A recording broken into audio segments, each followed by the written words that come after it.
Broadcasting from the Lucas Oil Studios. Driven by General Tire. It's Speed Freaks. Motorsports radio redefined with Kenny Sargent. We love to party. Crash Gladys. What are we doing for the bachelorette party? And Statman. I am serious. Here's the Freaks.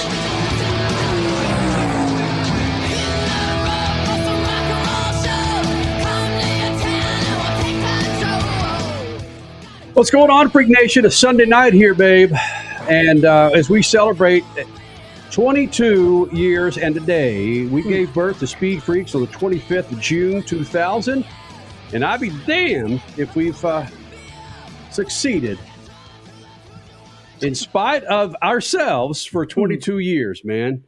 If you're watching us on YouTube, never would I have thought that we would be doing a video broadcast of our show into your home. Not through linear television, but through YouTube and Facebook and Twitch. But yeah, 22 None years. of which, excuse me, none of those things existed when we started or even at our 10th anniversary, I don't think. Right? Facebook came on board in 2004, I believe. So that was in our 10-year anniversary. But were we able to do live broadcasts initially out of Facebook? No. All right. I mean, Richie's our residential here, so he might want to jump in here in a minute. It's a big damn show, Freak Nation. Robert Wickens, a spinal cord injury, IndyCar Series 2018. He wins his first race with his hands and his eyes in the his heart and his in everything. the IMSA Sports Car Series. He'll be joining us this hour with a salute to our 22 years, Mario Andretti.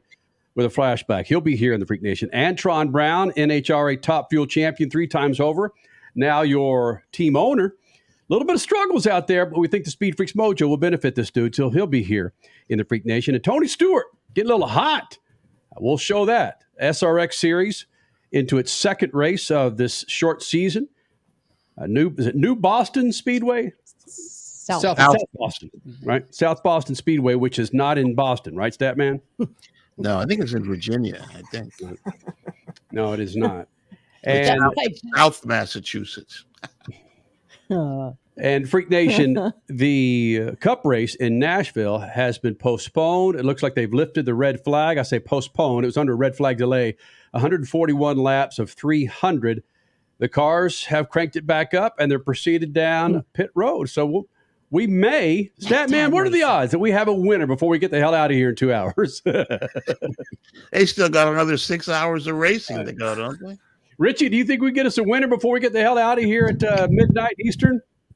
I'm looking at the radar here. It looks like they're pretty clear of rain. So 2 hours to go. Yes, I think we'll get a winner. By the time we sign off, this race will be over. That's right, 159 laps. But you know, this is NASCAR. We'll share with you how things are going for the Cup race in Nashville, Freak Nation, because for all intents and purposes, the damn thing should be over. Oh, without question. Yeah. So there we go, Two Freak lightning Nation. strikes. That's what these delays have been. Right. NHRA had to deal with lightning this weekend. IMSA, the 6 hours of the Glen had lightning issues. It's just everything.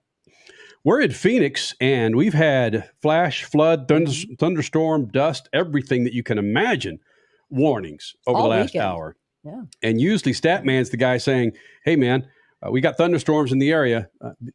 Just be aware that I'm going to get popped off this broadcast here, Freak Nation. So Statman, beware. We might get popped off this broadcast. If we get popped off, we're popped off. And I hope that Richie has a backup ready to go, right? All right. Yeah. That would be quite the anniversary show. Wouldn't We're celebrating 22 years. Happy birthday. Yeah. Get out of here. Oh, that is greatness, man. When you look at what we've done over the last 22 years, Freak Nation, it's incredible. It's astounding that we have been able to keep this thing together for 22 years. Do we have a deadline for when we're going to end this thing? Probably not. Short of... I can't imagine what would make us stop this damn thing. I just don't know. There's so much going on in regards to motorsports and the growth of motorsports that continues. If you look at these numbers for NASCAR and their TV audience, you don't necessarily see it in the stands, but the numbers for NASCAR look pretty bueno. I can't say the same thing for IndyCar, Crasher. NHRA's numbers have improved. I don't know. I'm not sure. IndyCar's they've been pushing the million eyeball point every race this year. I think they've hit it a couple times. The Indy 500, however, was a massive disappointment. And that's the only race of their season that it's gone way down, which is bizarre. All right, Freak Nation, we're going to reset this thing, bring in another round of affiliates, get into some Crash Gladys pit news and notes, because there was a lot of motorsports going on this weekend. The Crasher will get that to us coming up in moments. And then, of course, Tony Stewart gets heated. We'll get to that coming up. Speed Freaks Pits on the Lucas Oil Studios. Speed Freaks, we promise to suck less. Speed Freaks, Motorsports Radio, redefined. The Freaks. Bringing in another round of affiliates, Freak Nation. Thank you guys for hanging out. Speed Freaks on a Sunday night. 22 years of doing this thing. Coming up this hour, Robert Wickens. Spinal cord injury, lost the use of his legs. He got himself in a sports car this year, thanks to Brian Hurd of Autosport, and he won his first race. Incredible what this guy's done. We'll have him coming up this hour. Crash Gladys pit news and notes brought to you by good friends at General Tire. There is a lot of rain across the country, Freak Nation. If you couldn't tell by the postponements of some of these races, make sure you're rolling on General Tires in this rain, will you? Go to GeneralTire.com. That's GeneralTire.com, the official tire of the Freaks. Crasher? All right, Kenny alluded to it. Mother Nature having her way with the racing series this weekend. Lightning, though, delayed IMSA, red flagged NASCAR twice, and put a hold on the NHRA final rounds as well. But let's first talk about where it was cold, wet, and foggy. Yes, one spot of this country was. This weekend, Statman, I know you know this answer. Kenny, putting you on the spot. Okay. This weekend was the 100th anniversary of what? This weekend was the 100th anniversary of the hottest day of the year in Phoenix. Not true. Okay. Or maybe that is, but that's not where I was going. The Race to the Clouds, the Pikes Peak Hill Climb, turned 100 this weekend. It might not have been one for the record books due to the slick conditions and very poor visibility, but it was still the third win in the last 4 races for the century-old event for Robin Schutte. 10 minutes, though? I don't care. 10 minutes from base to the summit is still astounding, at least in my eyes. The Salen's 6 Hours of the Glen featured most sport car phenoms on this weekend. And like we talked about earlier, a strike of lightning then turned every team's strategy completely around and forced a 21-minute sprint to the finish. The race started off with Felipe Albuquerque leading, then the Schenck trio at the halfway mark. But in the end, thanks to a masterful pass on the weather restart, Albuquerque prevailed in a badly beaten up car for the overall win. All class results can be found on racer.com. Arguably the most emotional and fun outcome of the weekend was in the touring car series at the Glen because it was Mark Wilkins crossing the stripe first. Of course, Wilkins is the co-driver to Robert Wickens, who was paralyzed in an IndyCar crash back in 2017. Driving with his hand controls, engineered by Brian Hurd of Autosport, Wickens turned the car over to Wilkins mid-race, and both drivers just drove masterfully to snag their first victory on the year. Wickens coming up in just about 30 minutes. NHRA was in Norwalk. We'll get to more of this in the next hour, but winners, Mike Salinas, Robert Height, Erica Enders, and congrats, Miss Angel Sampay. Bam! Freak Nation coming up. Tony Stewart gets heated, baby. Motorsports Radio, redefined. One of the main reasons for poor vehicle performance is a dirty fuel system. It can cause decreased fuel economy and actually do harm to your engine over time. By adding Lucas fuel treatment to your vehicle, it cleans and lubricates the entire fuel system, pump, carburetors, fuel injectors, and valves as you drive. It also improves your vehicle's performance. It's a non-solvent product designed to protect both gasoline and diesel engines. Lucas fuel treatment. It works. General Tire was born more than 100 years ago, right here in America.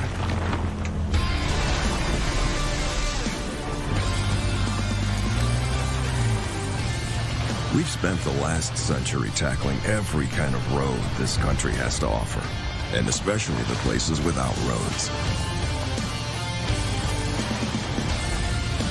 So you know that with General Tire, anywhere is possible.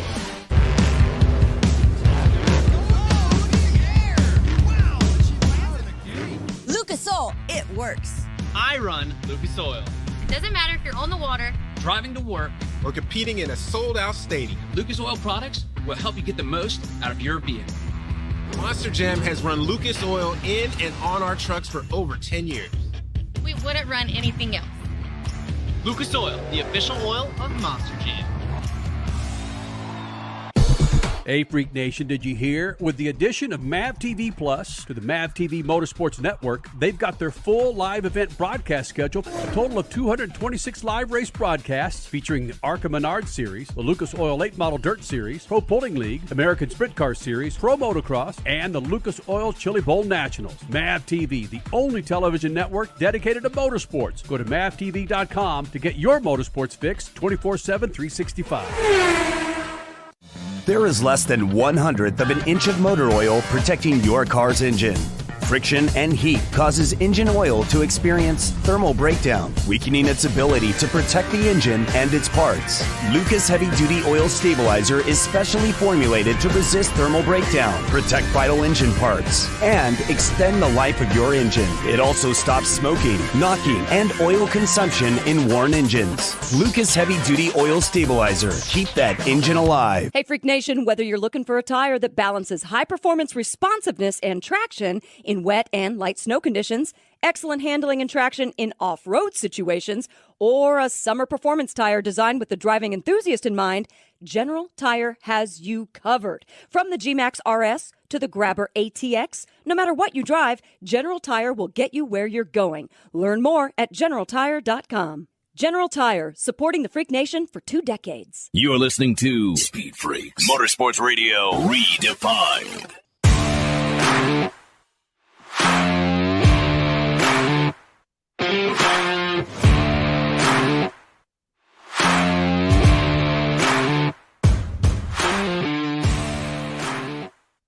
Lucas Oil Studios, Freak Nation, 22 years of doing this. Thank you guys for being a part of it, all of our affiliates, our sponsors, more importantly, you who have supported the Freak Nation for many, many years. This segment brought to you by our good friends at Lucas Oil. To keep your ride on the road, they got many products for your inside your engine, outside your car, inside your car, including the Lucas Oil Slick Mist. Go to lucasoil.com for more. I got to say this, man, watching the Cup cars get back on the track there in Nashville. We talk about this all the time. Should we just say that 25, 30% of the races in every freaking sport, motorsport, should be under the lights? Oh, yeah. Yeah. Why just that percentage? More, please. I don't know. You just look at the colors of these Cup cars under the lights and it's like, man, think about this. If you raced Saturday nights, they wouldn't necessarily have the problem because I would think some of the concern is that they, it's a school night, Sunday night, so they're not going to run it at night. They're going to run it during the damn day. But come on, man. Wait a minute. NFL plays on Sunday night. They play on Monday night. They play on Thursday night. Let's not get carried away here. The NFL is the number one show on 5 networks. Mm-hmm. So people watch the NFL. Racing, I don't know that racing wants to go against 60 Minutes. I don't know that racing wants to go against some of the other primetime programming on some of the other networks. And I don't know that the other networks want to put racing up there when they have a chance to sell a show for $10 and racing gets $5 for a commercial. Mm-hmm. So it's a business decision. They want to, oddly enough, people want to make money. Bam. Wow. But then why are they in racing? Well, that's one of the great lines from Roger Penske. If you want to make $3 million in racing, you start with 6. You deserve this one. There it is. Mm-hmm. Again, Lucas Oil Studios, the Cup race, still under yellow, 39 laps to go in stage 2. Red flag for a couple hours. Yeah. Kenny, you're going to put all the beans, whatever we're saying, on the fact that you think a winner will be declared by the time we are done with this show, 9 p.m. Pacific, midnight Eastern. Look, Richie, he's the guy that does the mathematic whiz. He just put it together with his abacus behind him there. If you're watching, he's got an abacus behind his back. Richie figured it out. We should get it done by midnight Eastern, right, Richard? Should we explain what an abacus is for people? Or are you talking about an abacus? Yeah, it's the latest. Abacus is the latest model from Lexus, isn't it? He's the wide receiver for the Kansas City Chiefs, third-round draft pick. So there you go. Kenny makes The fun abacus. of all of us for mispronouncing things, and then Kenny does a mispronunciation on the 22nd year of us being together. And, for every year moving forward, there'll be another dozen times for me to call it a Yakima and an abacus. Mm-hmm. Probably the last time I said it was the last time I used it, as Richie said it, an abacus in first grade. I don't know if my teacher, I wonder what my teacher, did she say abacus or abacus? I guess that's the Texas way to abacus. Maybe Tony Stewart could use an abacus. Right? SRX Series, they're into their second race of the season, and they run 5 or 6 weeks straight. I think this year is 6. June through July. And they ran Saturday night, South Boston Speedway. Not in Boston, by the way. And Tony Stewart, who's part owner of the series, he's the returning champion of the series. Everything that Tony Stewart could do with the series, he's done. All right. So in one of their stages, Ernie Francis Jr., who's a hell of a driver, decided to come down a little bit on Tony Stewart, and Tony Stewart got a little heated at the guy. We've got some audio and video from our friends at CBS Sports. Tony Stewart talking about the incident on track with Ernie Francis Jr. Uncle Tony to Ernie just now.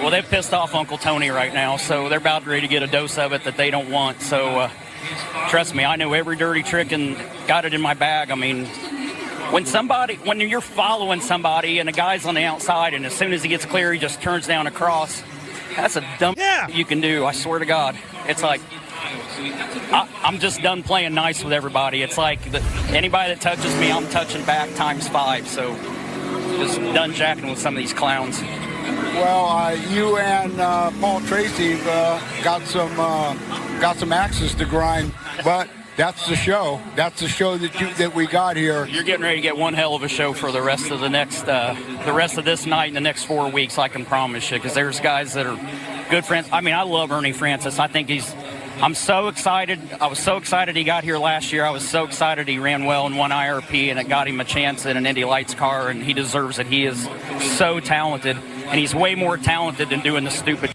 just did out there, and that's probably what ticked me off the most. It's like I try to race these guys all with respect and give them room, and we got cars we got to run the next 4 weeks in a row, and to have guys making stupid mistakes just pisses you off. That's the team owner, Tony Stewart, speaking right there, right? Oh, wait a minute. That was the team owner, the series owner, the marketing guy, the technical director, the guy who's got to fix all the cars. He was switching hats like they do in the victory circle after a NASCAR races. He was all over the map. Tried to clean it up after he jumped on the guy, and if he wants anybody else to come into his series, he better not. No, that's the thing. He was also the PR director, because you're right. He's like, I have so much respect for Ernie, but man, he was a clown right there. Right. You know, there was the hat dance. That's what they call it in the victory circle. He was going through the hat dance. You like that? Nice. Yeah, if you're watching on YouTube, you can certainly see Statman do the juggle with the hat dance. Freak Nation. If you're not watching on YouTube, get with the program, Freak Nation. Get on YouTube, Facebook, Twitch. Listening to us in Phoenix or Los Angeles, Sirius XM, Dallas. Thank you guys for hanging out, man. Tony Stewart. Speaking of 22 years, the evolution of Tony Stewart for us has been fun to freaking watch, because it might have been Texas Terry Labonte saying the same damn thing about Tony Stewart 20 years ago, right? Oh, yeah. Yeah, exactly. I have so much respect for him, but he was an absolute clown right there. Wasn't it just last week, as we began this 22-year celebration of our show, that we ran an old Tony Stewart interview? Mm-hmm. Wasn't that just last weekend? Yeah, that was pretty legendary.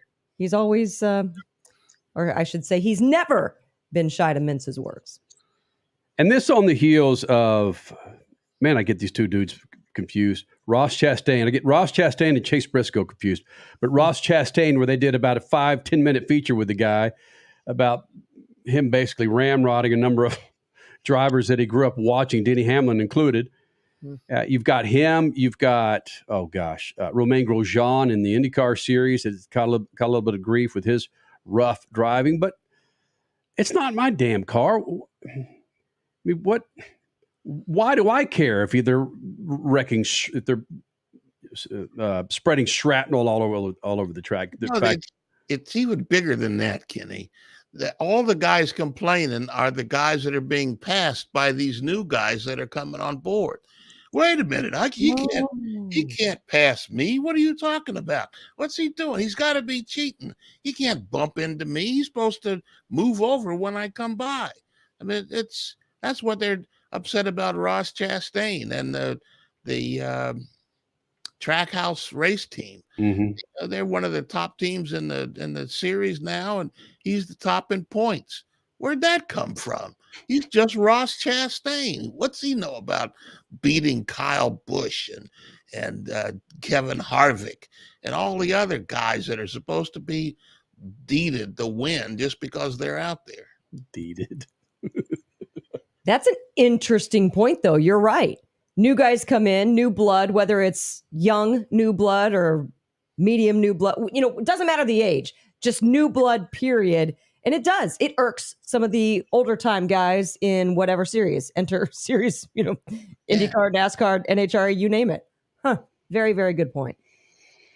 And with Ross Chastain, Romain Grosjean,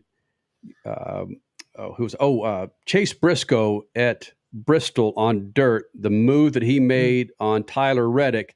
Chase Briscoe drives for Tony Stewart. And Tony Stewart was going, good job, babe. It's okay. Take him out the last corner. That's what I would have done. You got me a win. Yeah. But if that would have happened to Chase Briscoe, guy's a clown, man. Yeah, the guy's a clown. He can't do that. What's he doing? He knows better than that. Oh, yeah. Freak Nation, we lost a giant in motorsports last week. We'll talk about that. Also, Robert Wickens, spinal cord injury, has very little use of his legs. He did something very special over the weekend. We'll have him here in the Freak Nation. But first, your stat man, Scat.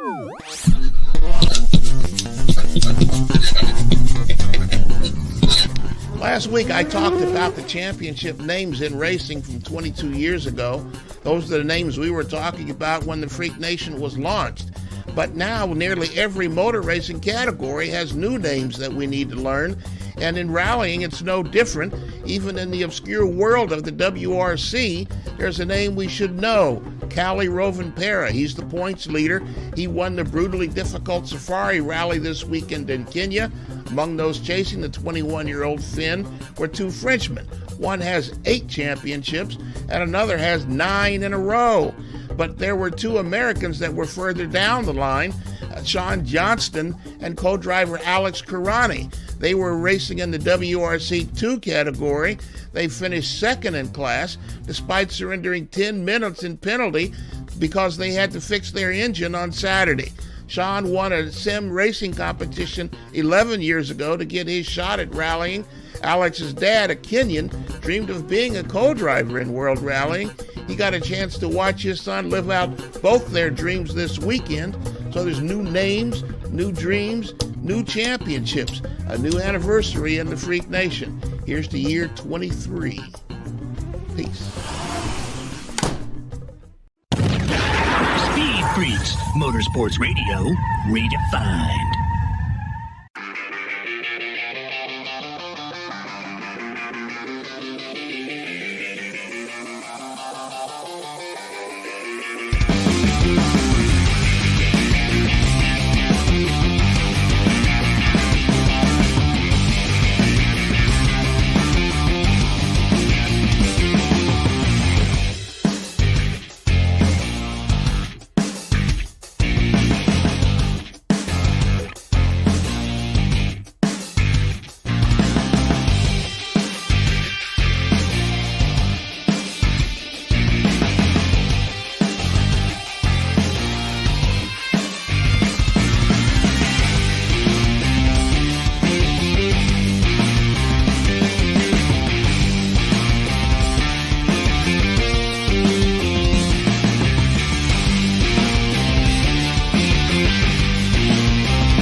listening to Speed Freaks, Motorsports Radio Redefined.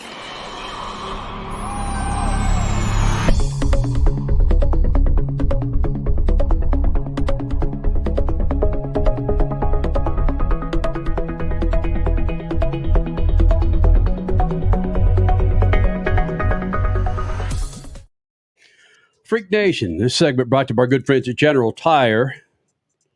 It's a stormy Sunday night across the country.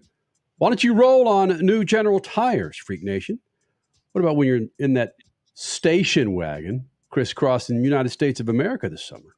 Get yourself some General Tires. Go to generaltire.com, the official tire of the freaks.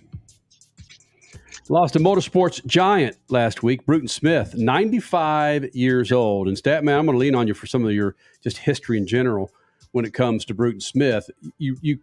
His bio, the stories that you hear about Bruton Smith are just freaking legendary. He, of course, was, again, as I said, the founder of Speedway Motorsports, and by all intents and purposes, a very combative executive, not just with NASCAR itself, but for some of these drivers that ran at his tracks, whether it was Charlotte, Sonoma, Las Vegas, Texas. But if you look at the imprint or the footprint that this guy's had on motorsports and automotive, frankly, because I didn't realize his Sonic Automotive Group ranks among the biggest auto dealerships in the U.S. I had no idea about that. Huge.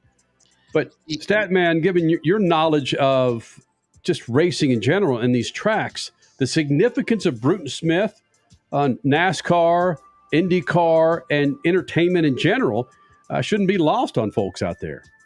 No, it shouldn't, because Bruton Smith took stock car racing and NASCAR to places where NASCAR wasn't willing to go. When NASCAR was buried in the Southeast, Bruton Smith was in Las Vegas. He was in the Northeast. He was in the Midwest. He was in places where NASCAR feared to tread, and that helped grow the sport. And without his marketing expertise, Humpy Wheeler at Charlotte, without their marketing expertise, who knows where NASCAR might be now? Certainly it wouldn't be as big as it is. Well, Kenny said IndyCar and NASCAR, you can't forget NHRA. Bruton Smith is the reason there are 4 wide nationals. Bruton Smith is the reason there are other things. What's that? I won't hold that against him. Oh, still not a fan? Nope. Statman, come on. But the fans love it. Weird, you know. But the fans love it. I mean, that's just another example of how Bruton was not afraid to try something different. And it was, I mean, he was a racer at heart. He bought his first race car, Bruton, I'm talking about, for $700. And he wanted to be a race car driver, but he always argued his mom on it. So obviously he gave that up, became a very successful businessman, mostly around racing. But it was always his passion for motorsports that allowed his vision to take off and being different and doing different and giving a really, really great fan experience because he was a fan himself. There's a story in this article that I shared with everybody here where he and his colleague Curtis Turner, of course, was also a big-time NASCAR driver.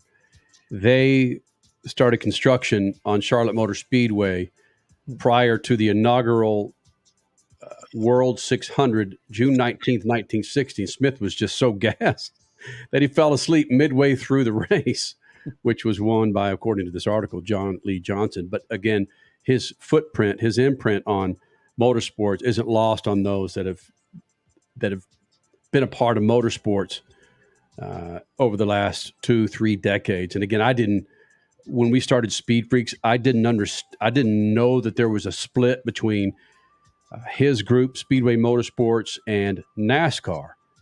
And it flies in the face of the old NFL and AFL, where the NFL finally said, okay, we're going to bring you in here. You're going to be the AFC. We're going to be the NFC.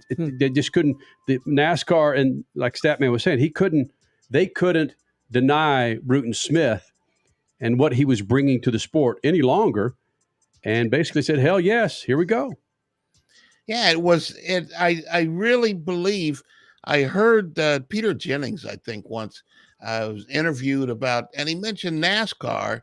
It grew out of the Southeast at about the time that the political influence and the mindset and the lifestyle emerged out of the Southeast to the rest of the country, and NASCAR went with it. And it just happened to be about the time that Speedway Motorsports in Bruton Smith was coming online and growing. And I truly believe there wouldn't be a NASCAR without the broadening and the marketing that Bruton Smith had. And a lot of the races, people wonder why they go back to some of the racetracks. They go back to the racetracks that largely are owned by NASCAR. And that was an attempt to have races and not sharing them with Speedway Motorsports. And but Speedway Motorsports grew and didn't go away just because of the tenacity of people like Bruton Smith and Humpy Wheeler. And that's what made the sport grow into a national base from something that was sort of laughed at as something done in the Southeast, left over from guys that used to run whiskey back in the old days. I didn't realize this. Again, it's sad, but you learn more about people when they pass away, that Humpy Wheeler was more or less responsible for this BS finishing a race under yellow. He said, man, people have paid their hard-earned money to run these races. I want to see a freaking finish under the green. Yeah. And there's also those legendary battles between the France family who founded NASCAR and Bruton Smith. Which one was bigger? One didn't want to allow the other one to get a leg up over the other. I can only imagine some of those meetings with those two strong-headed dudes, Big Bill France and Bruton Smith and gang. I mean, Humpy Wheeler, even Chris Blair, who worked at Las Vegas Motor Speedway, has some of that entertaining. It's entertainment. It's motorsport second, but it's entertainment first. Chris Blair, of course, with Worldwide Technology Raceway track at the now, but Eddie Gossage at TMS, they all had that little, I don't want to say circus, but it's entertainment. They just weren't afraid to push the envelope. Yeah. And again, it brings it back to the fans. How can we make the experience better for the fans? How can we allow them to have more fun? And you're mentioning tracks where they have these great promoters like Charlotte, Texas Motor Speedway, and Las Vegas. Those are Speedway Motorsports Bruton Smith tracks. And they had that entertainment value. They make the racing as entertaining as possible so that people will come back. And that grew the sport without question. You look at team owners, whether it's Hendrick, Roger Penske, the relevance that he had in keeping their businesses alive. You can see some of the conversations where Roger Penske saying he would not be where he is at this point if it wasn't for Bruton Smith. So when you get an endorsement like that from Roger freaking Penske, come on, man. So Bruton Smith, and the funeral arrangements are this week, I believe. I believe I read that. So if you are a motorsports fan, he touched you in some form or fashion. Bruton Smith dying 95 years old. And I forgot that he had a bout with non-Hodgkin's lymphoma several years ago. Yeah, All right, prediction. Since we've been on the air, Yeah. We're going to break. Come back with, my goodness, it's going to be good to get this guy here. Robert Wickens, spinal cord injury in the IndyCar Series 2018 and won a race with his arms and his eyes. He will explain coming up. SpeedFreaks Pits and the Lucas Oil Studios. 22 years of doing this thing, Freak Nation. Thank you guys for being a part of this big old thing. Speed Freaks, Motorsports Radio, redefined. Hey, Freak Nation, whether you're looking for a tire that balances high-performance responsiveness and traction in wet and light snow conditions, excellent handling and traction in off-road situations, or a summer performance tire designed with the driving enthusiast in mind, General Tire has you covered. From the G-Max RS to the Grabber ATX, no matter what you drive, General Tire will get you where you're going. Learn more at GeneralTire.com. General Tire, supporting the Freak Nation for 2 decades.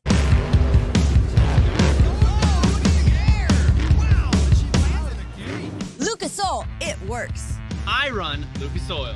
It doesn't matter if you're on the water, Driving to work, or competing in a sold-out stadium. Lucas Oil products will help you get the most out of your vehicle. Monster Jam has run Lucas Oil in and on our trucks for over 10 years. we wouldn't run anything else. Lucas Oil, the official oil of Monster Jam. Hey, Freak Nation, did you hear? With the addition of MAV TV Plus to the MAV TV Motorsports Network, they've got their full live event broadcast schedule, a total of 226 live race broadcasts featuring the ARCA Menard Series, the Lucas Oil Late Model Dirt Series, Pro Pulling League, American Sprint Car Series, Pro Motocross, and the Lucas Oil Chili Bowl Nationals. MAV TV, the only television network dedicated to motorsports. Go to mavtv.com to get your motorsports fix 24/7, 365. Dear Lucas Oil, I've used your heavy-duty oil stabilizer in my truck for years. It now has over 500,000 miles. It's not a diesel. It's never been rebuilt. Your oil stabilizer does exactly what it says it'll do. It has extended the life of my engine. Just want to say thanks. Sincerely, Josh H. Lucas Heavy Duty Oil Stabilizer. It works. Time is more valuable today. There's less time to keep our vehicles looking their best. That's where Lucas Oil Slick Mist Speed Wax steps up. It's great for paint, chrome, glass, and vinyl. Lucas Oil Slick Mist simply mists on and then wipes off, leaving a new car shine every time. It's quick and easy and works on wet or dry surfaces. For a complete detail, there's also Slick Mist Interior or Slick Mist Tire and Trim Shine. Lucas Oil, it works. One of the main reasons for poor vehicle performance is a dirty fuel system. It can cause decreased fuel economy and actually do harm to your engine over time. By adding Lucas fuel treatment to your vehicle, it cleans and lubricates the entire fuel system, pump, carburetors, fuel injectors, and valves as you drive. It also improves your vehicle's performance. It's a non-solvent product designed to protect both gasoline and diesel engines. Lucas fuel treatment. It works.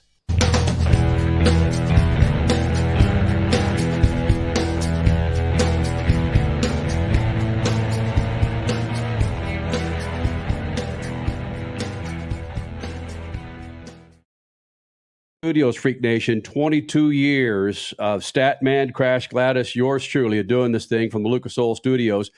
And it was a while back when we first had Robert Wickens in the Freak Nation. But it's a hell of a time to get him back in the Freak Nation for something that he accomplished over the weekend. He got his first race win, I believe, since, 5-6 years ago, running in the IMSA touring car class. And he joins us now here in the Freak Nation. And Robert, in the interviews that I see with you and the significance of you not having use of your lower body, your legs, the significance of this win, of course, isn't lost on anyone. But when I see these interviews with you talking about, I just need to let this soak in, how can you let something like this soak in that's so special, not just to you, but all of those close to you that help you do this in this car? You know, I think it's funny. For me, I knew it was almost inevitable that I was going to be able to win a race. I never lost my self-confidence. I always knew I didn't forget how to drive. You know, it's funny, like that stat has come up so often that, you know, I haven't won a race since 2017. You know, it's like, come on, guys, like at least count the races. You know, I haven't been racing for a while. And then someone told me it ended up being, I think, 22 races without a win. I'm like, see, that's not so bad, you know? There you go. But when you say 4 years or 5 years or whatever it is, it's like, man, sounds tough. But no, it was an incredible race. Great job by Hyundai, Brian Hurd Autosport, my teammate Mark Wilkins at the end of the race. drove under extreme pressure. Yeah, it's surreal. It really is. You know, so much hard work has gone into this, not only my own internal work of recovery and rehab, but everyone at Breinhardt Autosport, all the men and women that work day and night to make sure that my hand controls are safe and reliable. You know, it's no easy task, but here we are, and now we're hopefully find our rhythm, and hopefully we can kickstart our season here in the second half and try and make a run for the championship. IMSA winner Robert Wickens joining us here in the Freak Nation, and you talk about the controls in the car. When was the first time that you felt comfortable with the controls in the car, or have you felt completely comfortable with these unique controls in the car? I'm learning as I go. You know, I'm definitely getting more and more acclimatized with everything, you know, but I'm not going to lie, throughout Daytona, you know, the first race of the year for us, every braking zone I was kind of having to, on the straight, remember what I need to do for the next braking zone, how hard to pull the brake, how, you know, because it wasn't quite muscle memory yet. Going into Sebring, there was a lot more challenges with the hand controls, with different techniques of braking and everything. And really it was Laguna where I felt like I started to really come really strong with the hand controls, and then from there we've been massively quick, just haven't really had the fortune that we needed. You know, it doesn't matter if you're the best driver in the world, you need some good luck every now and then. IndyCar driver, sports car driver, Robert Wickens joining us here in the Freaks. And that's where I wanted to go with you on this, because did I see this correctly, that on your steering wheel you've got throttle control on both the right and the left side? To me, I mean, granted, I'm not a race car driver, but that would just completely confuse me on the amount of throttle, no matter what turn you're in. How do you balance that in your mind? So my logic behind that is you need the ability to do everything on both hands, because as you know, in various categories, you know, in our Hyundai Elantra and TCR car, on the right-hand side, we have a control panel. On that control panel, we have some switches and whatnot that we have to control the car with. Then there's simple brake bias, stuff like that. I have a tool for my hand controls on there to help tune my hand controls. So if I'm using my right hand for the throttle and I want to change the brake bias, I don't want to lift off the throttle to change brake bias and lose time. So then you switch to the left hand, for example. So that way you can continue at full throttle while you do the things that you need to do. So it's definitely complex. I'm about 90% of the time using throttle with my left hand, unless there's a situation that I need to do something else. You know, I would wonder if you could get some input from maybe motocross or supercross riders, because they deal with the same thing and leading up to arm pump at times. So I wonder, would you be willing to maybe consult with them, or would that even help you, do you think? For sure. I mean, I consulted with a bunch of people and we tried a lot of different kind of scenarios, you know, if actually, you know, that motocross style twist throttle would be something to consider, or, you know, the ATV kind of like thumb trigger throttle. You know, we kind of evaluated a lot of different options. For me, having like a twist throttle on the wheel would have been weird, because when you turn, like, I'd be worried to possibly put throttle on or something. So that one was ruled out pretty quickly. But the thumb, like ATV style throttle, was a potential for a while. But then ultimately I landed on the system we have now, which is basically, if you think of like a Formula One steering wheel or an IndyCar steering wheel, where the clutch paddles are at the bottom of the wheel, we almost just convert that into throttle. So I just kind of pull those paddles on the backside of the steering wheel for throttle. Robert Wickens, I'm stunned. I'm sitting here listening to this. My co-hosts have asked every question that's on my list, so I have to. I'm coming. Well, just pick one out of the air and let's go. Pick one out of the air. So that's kind of what I'm going to do here. You've described some incredible activity. All of this is going on. Is there any of this that translates to your everyday life? One of my objectives from all this, obviously, you know, I'm returning back to racing for my own selfish needs. I'm a race car driver by heart. It's all I know my entire life. I gave up everything for this career. So when my accident happened in 2018, I knew I had to get back somehow. I didn't know what it looked like. I didn't know when it would happen, but I knew it was something that I needed to do. Along the way, you know, I drive an accessible vehicle day to day. And I have just the standard off-the-shelf hand control system, and it's a very crude and relatively unsafe system. It's just a lever that you pull for throttle and you push it for brake, but you basically have to drive one-handed all the time.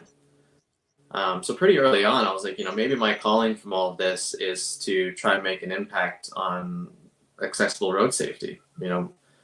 Motorsport and racing has always been a testing ground for everyday vehicles and for road safety moving forward. And maybe one day this will be no different. You mentioned 90%. Are you just 10% away from having this be completely intuitive? And are you still thinking about what you're doing? Are you beyond that? Because when you were in IndyCar, I imagine stuff was happening so fast. You did it on without thinking. How far away are you from doing that in this touring car? Definitely, it's becoming second nature more and more in every event. But where I'm still saying I'm not at the maximum is because I'm still struggling a little bit with consistency. The braking is so delicate in motorsport. Doesn't matter if you're 2 wheels, 4 wheels. Braking, in my opinion, is 70% of the performance over a lap. How you enter the corner is how the car will behave through the corner, which will mean how much speed you can take through the corner. So for me, trying to understand kind of that muscle memory of how hard to squeeze that ring for each given corner, for each speed of corner, how the car is handling, when you've grew up racing, with your legs and, for 20 odd years, you've perfected that art to know exactly what you need to do. We're just a few months in and we're learning quickly, because luckily I didn't have to learn how to drive along with learning the technique.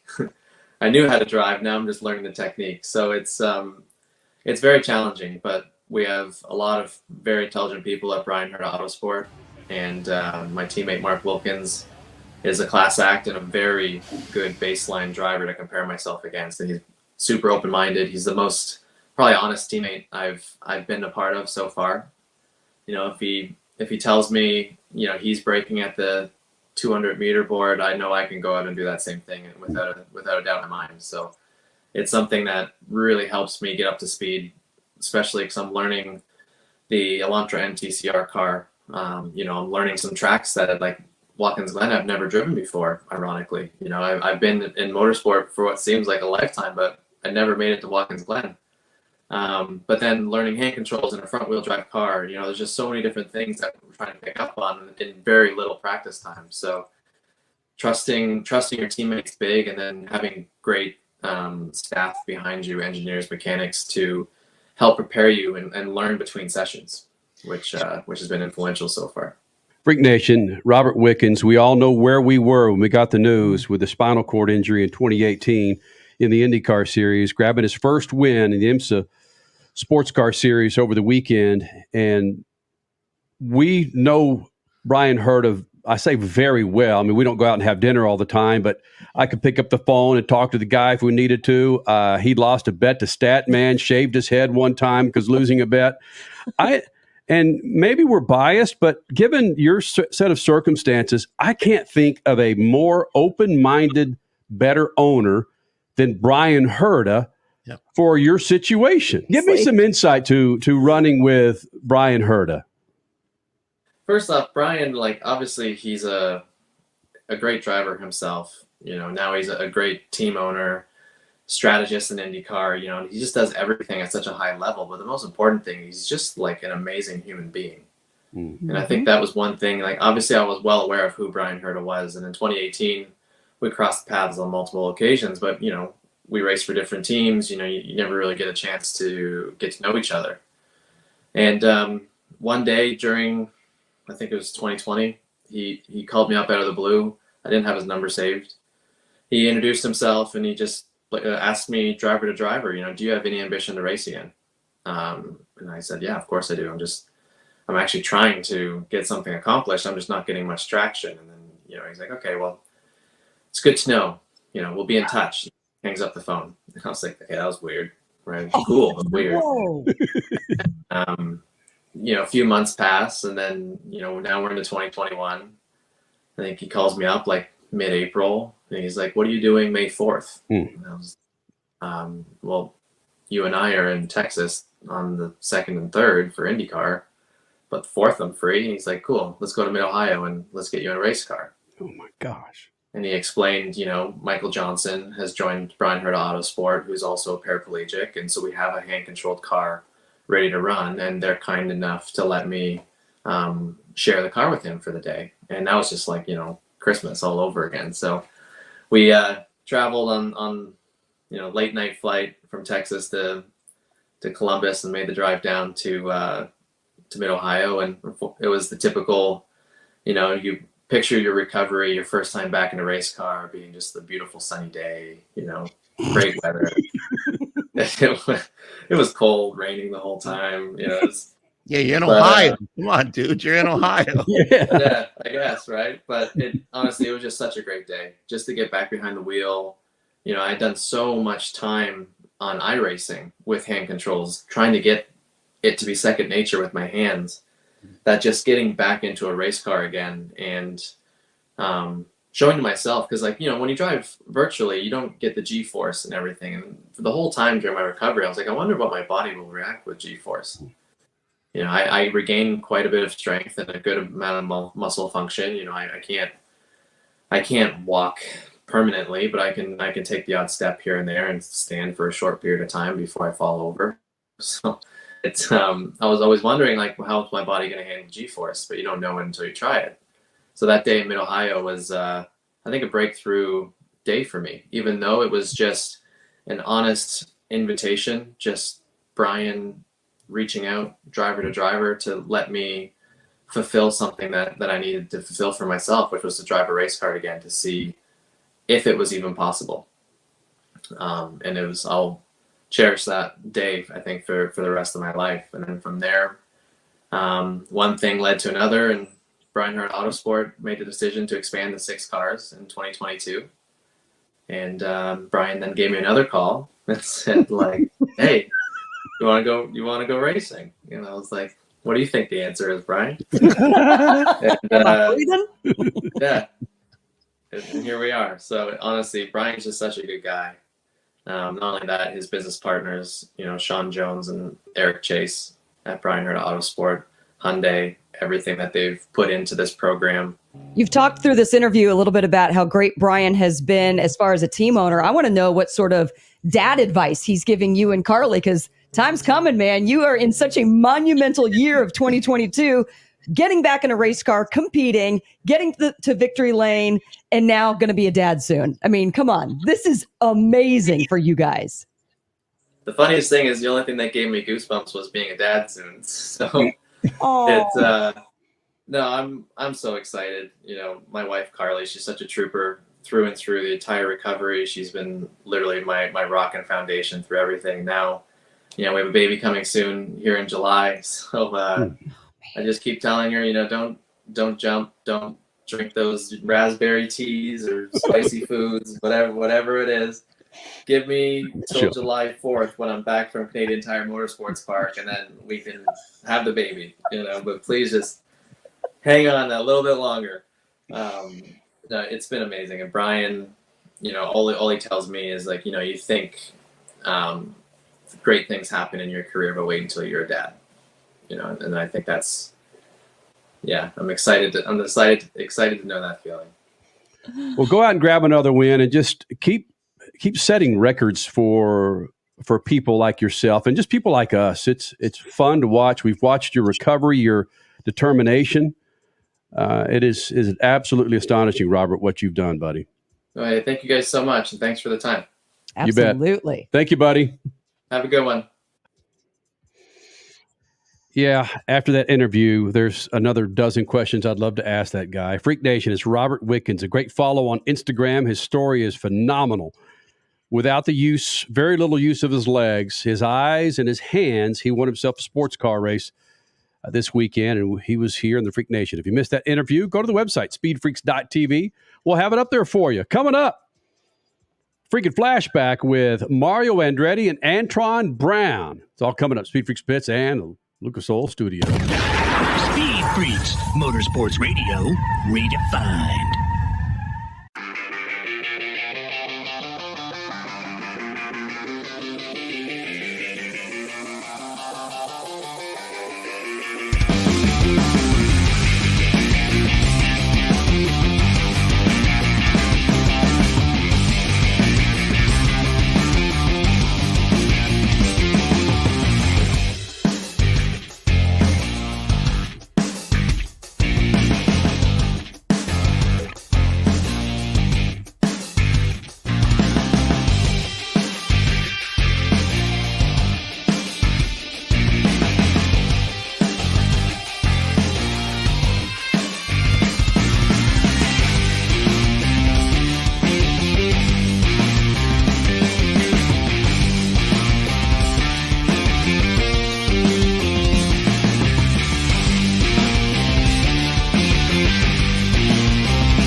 You're listening to Speed Freaks, Motorsports Radio Redefined.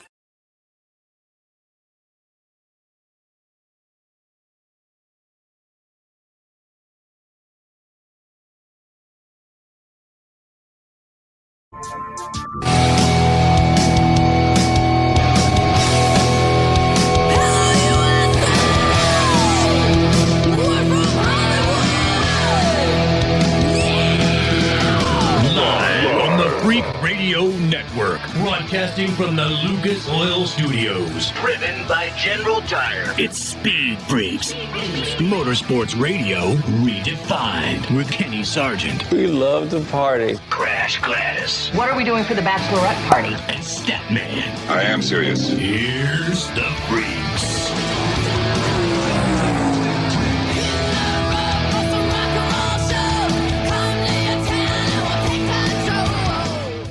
You know, Freak Nation, nothing would make me happier than with this race that's still going on. We've got 89 laps to go in the NASCAR Cup Series, Nashville race. Yeah, man, come on, man. It was a 2-hour, 8-minute rain delay, you bastard. 89 laps. That's another hour. This thing, it'll be Tuesday before this thing is over. Yeah, I still don't think we're going to get a winner by the time we're done with this show. Right now, Kyle Busch is leading, and nothing would make me happier than what's going on right now. You got Kyle Busch, Harvick, Truex, and Chastain. They're swapping 2, 3, and 4 spots there. Nothing would make me happier than Chastain going after Kyle Busch for this win. We're Crasher. We're going to have a best of next Sunday night for July 4th weekend. Damn it. We might have to do a live segment if Kyle Busch gets taken out by Ross Chastain. No, that wouldn't happen, would it? Come on. That'd be great. I mean, come on. Richie, you want to see that, my friend? I mean, you're an Avalanche fan. You're watching these guys get shucked and jived all over the ice. You want to see... Which, by the way, congratulations, Avalanche. Did they clinch it? Stanley Cup champ. Correct. Well, that was my next thing. I was going to say which is going to end first, the HL series or the NASCAR race. Well, one down, one to go. So nothing would make me happier than to see Chastain still sitting up in the top 5 spot and let him just go after those guys. Would be fantastic. Richie, I'm going to go to you here in a moment. You had some great questions up there on Twitter in regards to NBC versus Fox and their NASCAR broadcast, and you also put it out there asking folks, do you prefer races at night? Was that the question you had, Richard? Yes. What are you seeing right now initially for the races at night? Because we talked about that at the top of the show last hour, how just the colors pop. And to me, it's like drinking a Mexican beer in Mexico. The beer just tastes better. Watching a race under the lights just looks better for me. What? I get the light thing. I don't get the beer thing. Come on.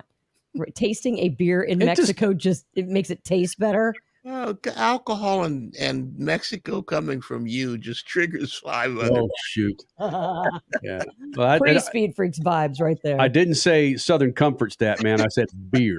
Well, as long as you don't walk around with cups of beer in the streets of Rosarita Beach. Cup, it was a bottle. I walked out of the bar with a freaking bottle. This is the 22nd anniversary. We got history, dude. Come on.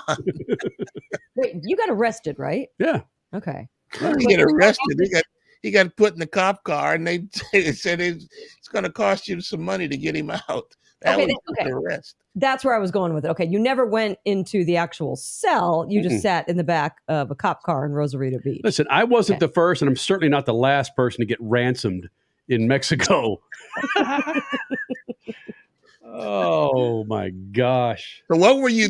I've never asked you this. What were you thinking sitting in the back of the car with your friends going through their pockets trying to find some money to get you out? What was going through your mind? 2 things. One is that the majority of people that they put in the back of this police car are not 6 foot because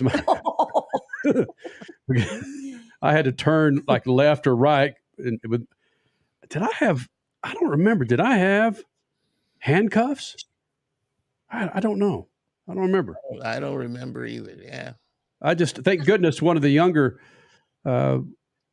persons that were there, she spoke a little bit of Spanish, and all she could say is, "How about $50 in Spanish?" And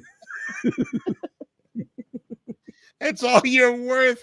yeah, bro, that's Mexico. $50 is like $5,000. That's true. And this was $50 again, pre-Speed Freaks. So late Right. 90s. Yeah. With inflation, you're right. Yeah, I walked out of not Surf and Charlie's. What's it called? Beer and Bob's? Carlos and Charlie's. Carlos and Charlie's. Walked out of there with a Tecate, Papa's and beer. Yeah. I walked out of there. And no one stopped me from walking out of there with a beer, but the cops sure did. At one point, we got to tell the story of the guy that got stickered to the chair. Oh, gosh. That same night, I think.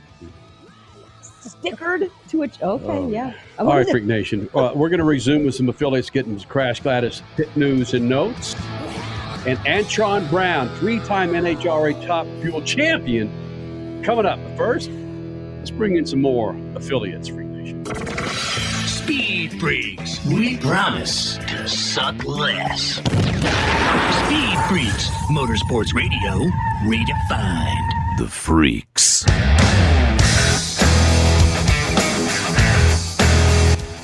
All right, Freak Nation, second hour Speed Freaks, bringing in another round of affiliates. Thank you guys for hanging out with us on a Sunday night. Did you miss any of last hour's show? Robert Wickens lost the use of his legs. IndyCar accident 2018, won his first race in the IMSA Sports Car series. He was last hour. Tony Stewart was heated. We also heard from Tony Stewart. This hour, Antron Brown coming up, and Mario Andretti as we celebrate 22 years. Oh, right. Crash Gladys Pit News and Notes brought to you by our good friends at General Tire as you're crisscrossing the United States over this holiday weekend coming up. Do your family and friends a favor. Get yourself a new set of General Tires. You know those red leather grabbers look awfully sexy on your F-250? Go to GeneralTire.com. That's GeneralTire.com. Crasher?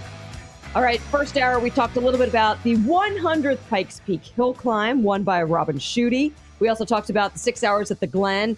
That was taken by Felipe Albuquerque. And yes, Felipe Albuquerque passing the line first. Whoa, I'm getting all messed up over here. And Ricky Taylor. And then, of course, the win with Robert Wickens and Mark Wilkins. Just heard from Robert Wickens last hour. But let's get into some additional notes that we didn't get a chance to talk about. NHRA in Norwalk, Ohio.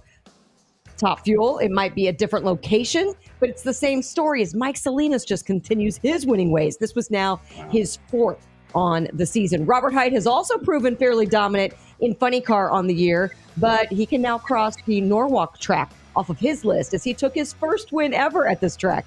Kind of a shocker to me on that one. Also dominant, Erica Enders cruised to another win in Pro Stock. At the end of the day, she actually said, "I think we thoroughly pissed off the rest of the class this weekend." This weekend. How about all year? This is now Erica's, is this her 6th win in 8 races? Speaking of domination. But then in Pro Stock Motorcycle, Angel Sempe finally got the win she has been chasing since her career began. Let me explain just a little bit. Her win in Norwalk this weekend moved her to 3rd on the all-time wins list in Pro Stock Motorcycle. She's now just 1 ahead of the GOAT. She just passed him with this win, Dave Schultz.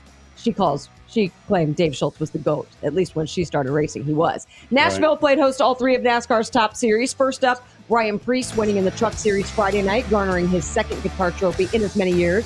Then Justin Allgaier dominating in the Xfinity Series to grab his 2nd guitar trophy. The Cup Series, who's leading, Kenny? I can't see it. It's right behind me. They're Kyle still Busch. going. Kyle Busch. All right. Kyle Busch. Bang. More freaks. Coming up, baby, with Antron Brown. Speed Freaks, Motorsports Radio, redefined. One of the main reasons for poor vehicle performance is a dirty fuel system.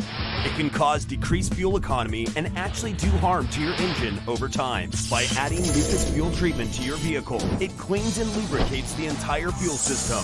Pump, carburetors, fuel injectors, and valves as you drive.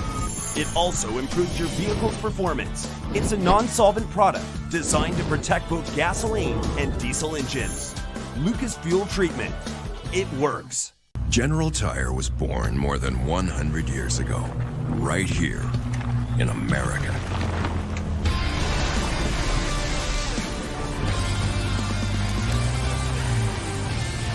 We've spent the last century tackling every kind of road this country has to offer, and especially the places without roads. So you know that with General Tire, anywhere is possible.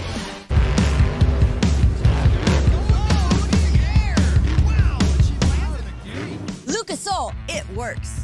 I run Lucas Oil. It doesn't matter if you're on the water, Driving to work, or competing in a sold-out stadium. Lucas Oil products will help you get the most out of your vehicle.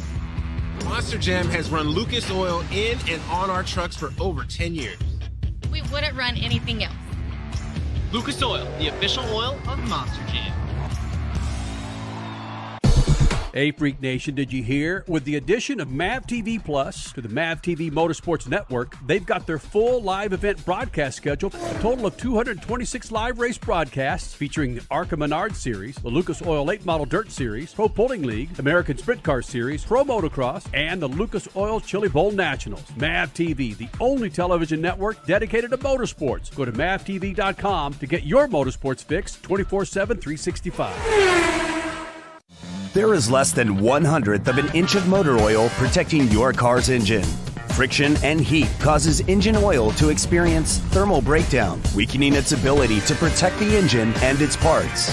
Lucas Heavy Duty Oil Stabilizer is specially formulated to resist thermal breakdown, protect vital engine parts, and extend the life of your engine. It also stops smoking, knocking, and oil consumption in worn engines. Lucas Heavy Duty Oil Stabilizer. Keep that engine alive. Hey, Freak Nation, whether you're looking for a tire that balances high-performance responsiveness and traction in wet and light snow conditions, excellent handling and traction in off-road situations, or a summer performance tire designed with the driving enthusiast in mind, General Tire has you covered. From the G-Max RS to the Grabber ATX, no matter what you drive, General Tire will get you where you're going. Learn more at GeneralTire.com. General Tire, supporting the Freak Nation for 2 decades. You're listening to Speed Freaks, Motorsports Radio Redefined.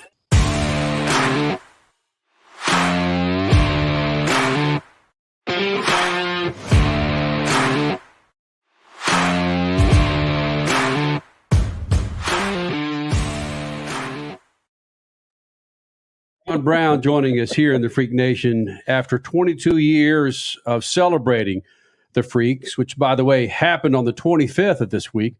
22 years. Yesterday. Antron Brown's been coming in here many, many times, and we thought, why not, man? Bring him back in here. If anybody could use some freaking Speed Freaks mojo, it's this guy. Antron Brown, not a bad weekend last weekend where you grabbed yourself a 4 spot, but have you stopped chasing your tail and now let the tail chase you now? Yeah, you know, Kenny, that's a hard comment that you just said there, man. You're always Go, man, try and give it to him. But the trick is you can't let the tail chase you. You know what I mean? And right now, I tell you one thing is we've been there were ups and downs, but that's the struggles of the way we started out. We started out with everything brand new this year. You know what I mean? We had a lot of new partners with Lucas Oil, and then we came out and we started with everything brand new, a whole brand new clutch system. We changed injectors, we changed this, we changed that, brand new body, different this, different that.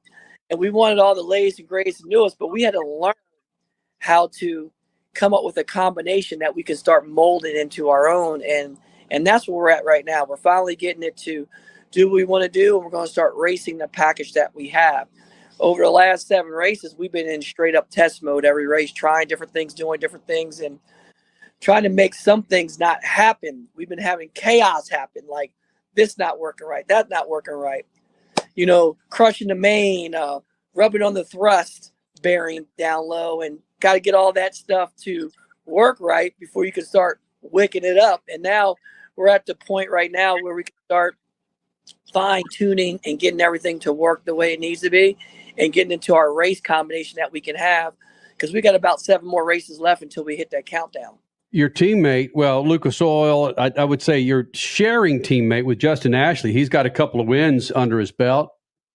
Was he in the same scenario, or is he using parts that he's used to, parts and pieces which can contribute to the 2 wins that he has this season?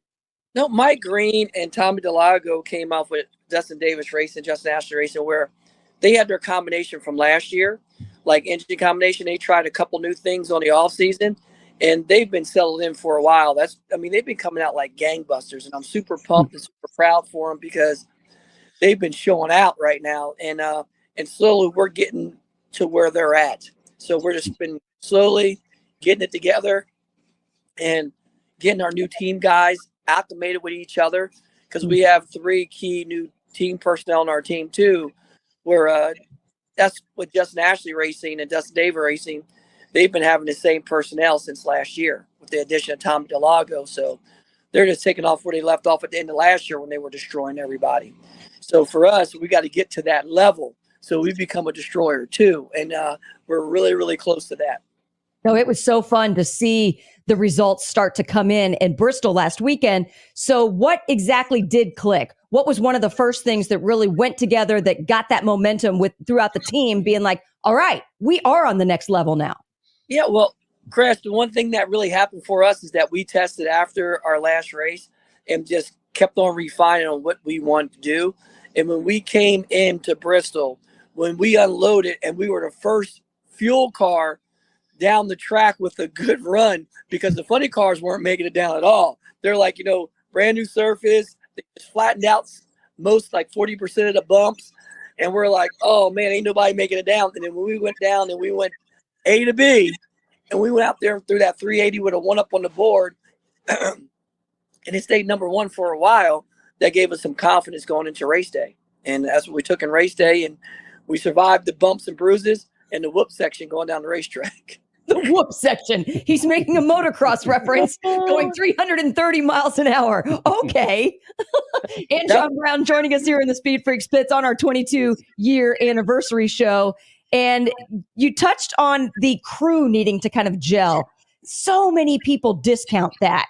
But when you are having some tough times, that is crucial, and that's what gets you to the next level. So have you seen that come together over the first third of the season? And if so, how exactly has that made things better as well?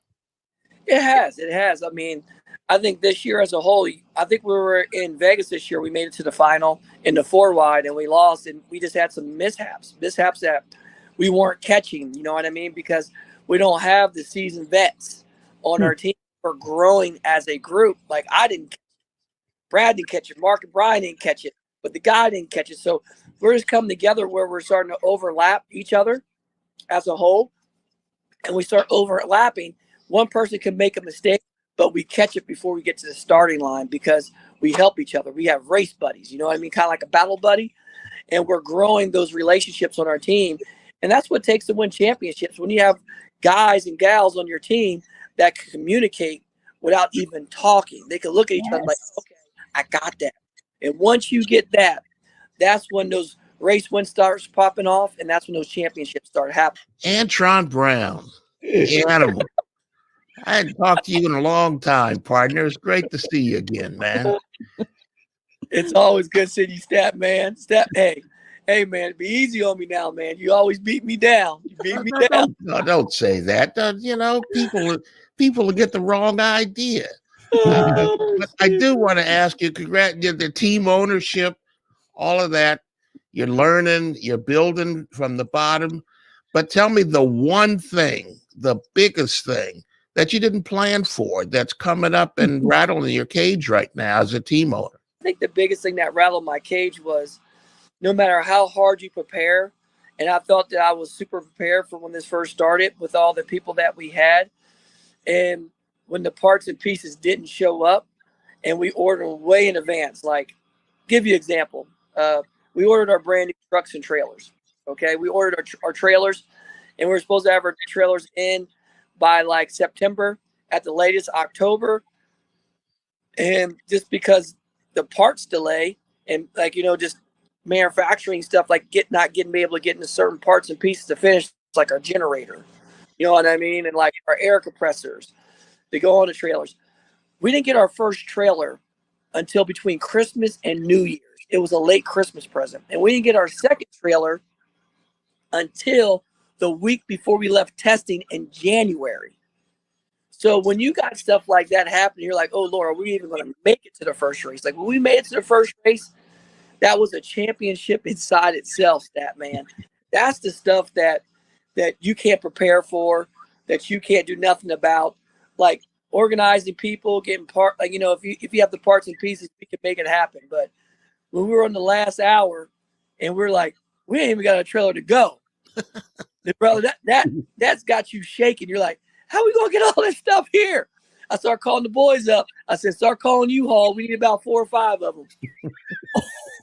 You know, we've been celebrating our anniversary, 22nd anniversary, starting our 23rd year. I always go back, Antron, to the first time you and I spoke in Pomona. You had just won. You were going to the media center. We passed each other on the steps. You looked up and said, hey, what's happening? And I was like, whoa, he spoke to me. What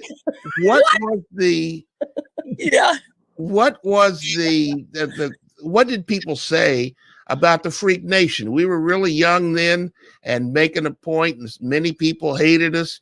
Some people loved us. What was the thing in the back of your mind when you saw the Freak Nation? What was the first thing you thought about? Hey, well, I'll never forget when I first saw y'all and I came in there. I remember going to the studio, going down the hallway because you ran down the booth back there. and we came in there, man. I looked at everybody. I was like, man, these jokers are off the chain back here. You know what I mean? I said, and I was like, SpeedFreaks. I'm like, the name fits them. Like, that's the first thing I need. And the first thing, like, you know, Kenny was always on the edge, and he came up there and he, like, you know, he was dropping the B word and stuff like that. I'm like, what you saying, man? I was like, what you saying? I said, you better not call me one, man. We're going to scrap. I was just cracking jokes, but that was just his terminology. And you know, the thing about it was, for me, I'm very unique to all different walks of life. I've seen it from far to wide to up and down and all around. It don't make a difference. You know, you got to remember, I was the kid that grew up in Trenton, New Jersey till I was 6 in the ghetto. And then I moved straight from the ghetto into the country, where I was the only chocolate drop in the country. And I was just like, I've been through culture shock my whole life, so it's nothing that y'all could do that could surprise me.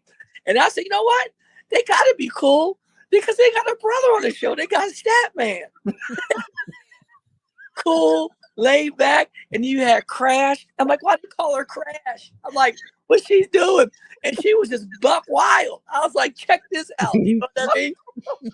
And then you had a cat on your show called Lug Nut. Mm-hmm. And he told me his stuff hang low. And I'm like, what is wrong with this dude? I'm like, you know what I mean? So it's like, it was this great energy. And it was like fun. I took it as fun, energetic, and it was edgy. It was raw. But at the end of the day, y'all broke down the stuff that people wanted to hear. And that's when I fell in love with the Freak Nation. You know, you brought up something in that comment right there that not much surprises you. Well, since from then, or maybe even from your childhood till now, what has been the biggest surprise in your life? Has it been fatherhood? Has it been team ownership and trying to manage a bunch of personalities? What has surprised Antron Brown the most in his life? Oh, Lord have mercy. I mean, what has surprised me the most, it's I don't know. Like, I think what surprised me the most is what you get when you're around fans. Like, some fans are buck wild, and I'm like, oh, okay, all right. It's all right. And I think the biggest surprises to me too, like you said, like you talked about fatherhood, is when we had all of our kids. I can think about it distinctly, like the things that kids would say. No filter at all. You know what I mean? And the things they will do at the spur of the moment, and how they could just talk to anybody and everybody like my kids did. They weren't scared to tell you like what you look like and what they thought about you. And sometimes, you know how we think it? We think it of adults, but we don't say it like Kenny does. Kenny does say it. You know what I mean? But for me, I looked at some stuff, and then my kids will say what I'm thinking. I'm like, I was thinking that, but they said it to that poor dude.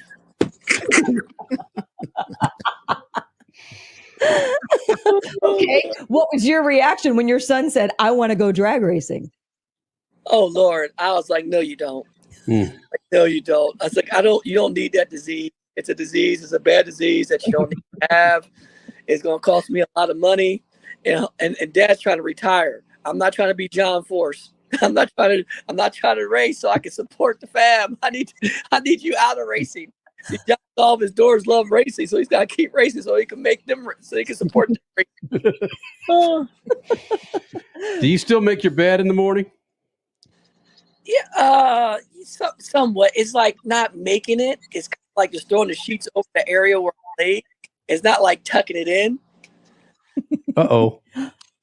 Oh no. I think his wife just cut him off. Go, there you go. There we go. Yeah, there you go. What the hell just happened? My phone did a timeout. I did try for upgrade. He tried to get me for upgrade. See there? Of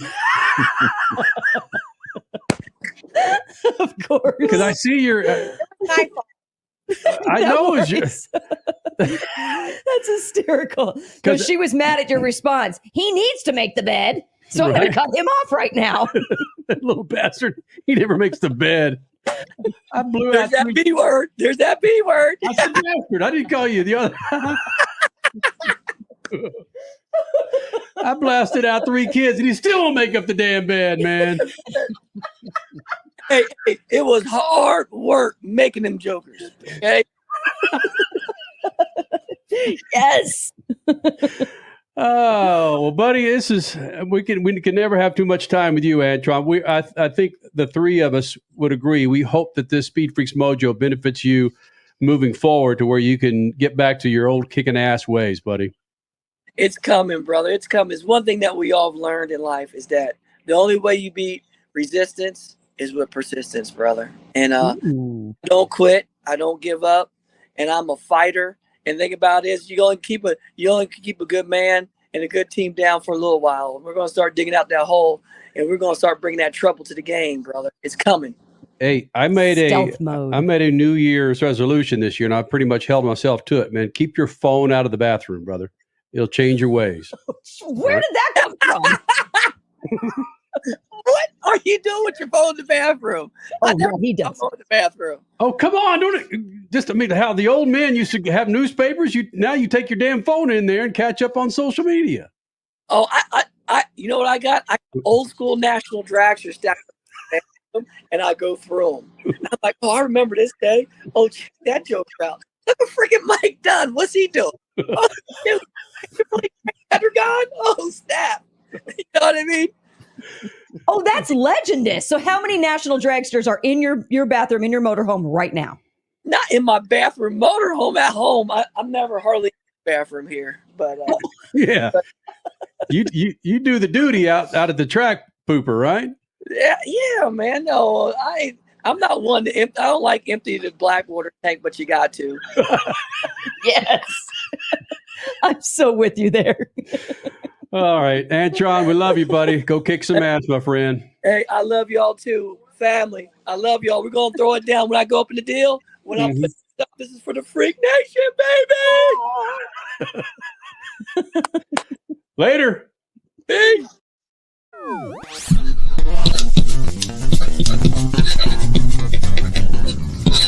Last week, I talked about the championship names in racing from 22 years ago. Those are the names we were talking about when the Freak Nation was launched. But now nearly every motor racing category has new names that we need to learn. And in rallying, it's no different. Even in the obscure world of the WRC, there's a name we should know, Kalle Rovanperä. He's the points leader. He won the brutally difficult Safari Rally this weekend in Kenya. Among those chasing the 21-year-old Finn were 2 Frenchmen. One has 8 championships, and another has 9 in a row. But there were 2 Americans that were further down the line, Sean Johnston and co-driver Alex Karani. They were racing in the WRC 2 category. They finished second in class, despite surrendering 10 minutes in penalty because they had to fix their engine on Saturday. Sean won a sim racing competition 11 years ago to get his shot at rallying. Alex's dad, a Kenyan, dreamed of being a co-driver in world rallying. He got a chance to watch his son live out both their dreams this weekend. So there's new names, new dreams, new championships, a new anniversary in the Freak Nation. Here's the year 23. Peace. Speed Freaks, Motorsports Radio, redefined.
You're listening to Speed Freaks, Motorsports Radio redefined.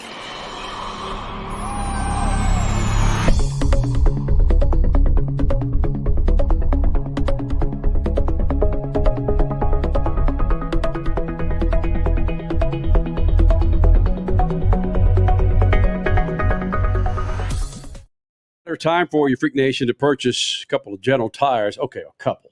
All right, 4. Who purchases 2 tires nowadays? Anybody? Oh, no. Some people do. Yeah, absolutely. Well, do yourself a favor. Go with 4 General tires. It's your crisscrossing United States of America this summer. Do what the freaks do. Roll on them General tires, baby. Go to generaltire.com. Here's a flashback. Speaking of rally stat man, crasher, Richard C. Suave. Sergeant. Hey, it's Colin McRae. And you're watching Colin McRae on Speed Freaks. You crazy b****s. Oh, man. Yep. Race in peace. Loved him. My goodness. I wish we could have got some video of the food fight that we had when his team from Nissan invaded our KTM party. That was crazy. Night before New Year's Eve. Right. Night before the Dakar rally. Oh, in that Spain. Was in Spain. We were in Spain. The hotel staff was looking at like 300 people throwing chocolate mousse at each other. Like, who are these people? Definitely one of the best memories of our 22 years doing this show, without question. I was going to get into not much motorsports, but I want to dive into something, what we're talking about right here for that specific trip. Red Bull paid for the four of us at the time to go to, or no, Lug was just afraid to go. He didn't. He was. I don't know why he didn't want to go on that trip. Because was Canadian anyway. Because he's Canadian. Yeah, okay, and he had a green. on. No, he hated traveling across the border with his green card. He did. He hated that. Okay. So we were in Spain to kick off the Dakar Rally, and so many memories coming out of that trip, including Robbie Gordon. If you're not familiar with Robbie Gordon, he's the hell of a off-road NASCAR, IndyCar driver. He just couldn't keep the damn car on the track. He was. He had us in his car driving through the streets of Spain. It was a rental van with our winner and her husband. Mm-hmm. Right. Now, it wasn't a van. It was he was there for the Volkswagen. Volkswagen. It was, right. An Volkswagen SUV that was filled to the brim with people and us. Yes. And she got car sick. And by the time we stopped, she got outside the car. Right in the main drag of Barcelona. Yeah. We stopped. Yeah, right at the Ramblas, and she got sick right in front of a McDonald's. And people eating at the table right at the window. She jumped up and threw up right in front of all these people that were eating at this full McDonald's. All because of Robbie Gordon's driving. Oh, goodness. Freak Nation, Mario Andretti. We're going to flash back with Mario Andretti. We're not going to go back. We've had Mario on this show numerous times, just not a lot of video with Mario. We caught up with him on our 20th anniversary, but he still provides some insight with IndyCar, kart, his time in Formula One, meeting A.J. Foyt for the first time. So stick around for that. It's Mario Andretti with a freaking flashback here in the Freak Nation. 29 laps to go. We're going to get this thing in before we get the hell out of here. Well, this cup race. I'm still going to say no. I'm going to say there's going to be a big yellow to delay things. Yeah, I'm still going to say no. Speed Freaks, Motorsports Radio, redefined. Hey, Freak Nation, whether you're looking for a tire that balances high-performance responsiveness and traction in wet and light snow conditions, excellent handling and traction in off-road situations, or a summer performance tire designed with the driving enthusiast in mind, General Tire has you covered. From the G-Max RS to the Grabber ATX, no matter what you drive, General Tire will get you where you're going. Learn more at GeneralTire.com. General Tire, supporting the Freak Nation for 2 decades.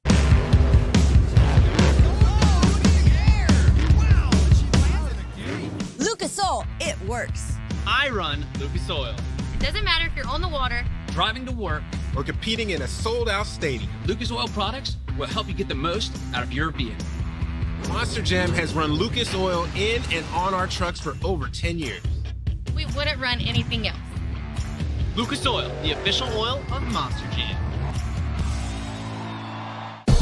Hey, Freak Nation, did you hear? With the addition of MAV TV Plus to the MAV TV Motorsports Network, they've got their full live event broadcast schedule, a total of 226 live race broadcasts featuring ARCA Menard Series, the Lucas Oil Late Model Dirt Series, Pro Pulling League, American Sprint Car Series, Pro Motocross, and the Lucas Oil Chili Bowl Nationals. MAV TV, the only television network dedicated to motorsports. Go to mavtv.com to get your motorsports fix 24/7, 365. IndyCar, WWT Raceway, Saturday, August 20th, the Bommarito Automotive Group 500. Icons, legends, and rising stars. Drama at 200 miles per hour. It's not a reality show. It's real life, real fast. The iconic teams, McLaren, Andretti, Foyt, Rahal, Penske, Ganassi. Legendary drivers, Johnson, Kanaan, Castroneves, Newgarden, IndyCar. Only at WWT Raceway. Dear Lucas Oil, I've used your heavy-duty oil stabilizer in my truck for years. It now has over 500,000 miles. It's not a diesel. It's never been rebuilt. Your oil stabilizer does exactly what it says it'll do. It has extended the life of my engine. Just want to say thanks. Sincerely, Josh H. Lucas Heavy Duty Oil Stabilizer. It works. time is more valuable today. There's less time to keep our vehicles looking their best. That's where Lucas Oil Slick Mist Speed Wax steps up. It's great for paint, chrome, glass, and vinyl. Lucas Oil Slick Mist simply mists on and then wipes off, leaving a new car shine every time. It's quick and easy and works on wet or dry surfaces. For a complete detail, there's also Slick Mist Interior or Slick Mist Tire and Trim Shine. Lucas Oil, it works.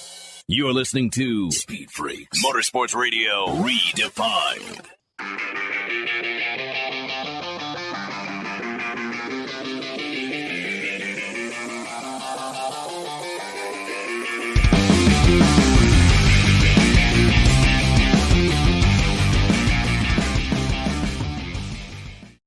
We recorded this interview with Mario Andretti. He was celebrating 50 years of the king in motorsports. So when we started this thing, he was already 30 years into being Mario Andretti. Now, at our 20th, it was 50 years for him.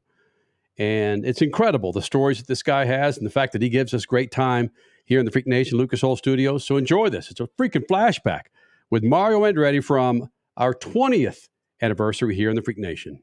Freaks Faves, honorary Freak Nation members, and of course, one of those who's joined us many, many times over those 20 years. Of course, in my eyes, maybe Stats and Crashers too, the greatest driver in the history of mankind, at least here in the States, Mario Andretti. And Mario, what's more impressive to you, that we've survived the last 20 years or that you have survived the last 20 years? Oh my God. Probably both. Guys, congratulations. You know, I remember you guys, you looked like a couple of teenagers right out of high school for the first interview, and Crash is even cuter now. I don't know what Kenny, but looks like you survived it well. I mean,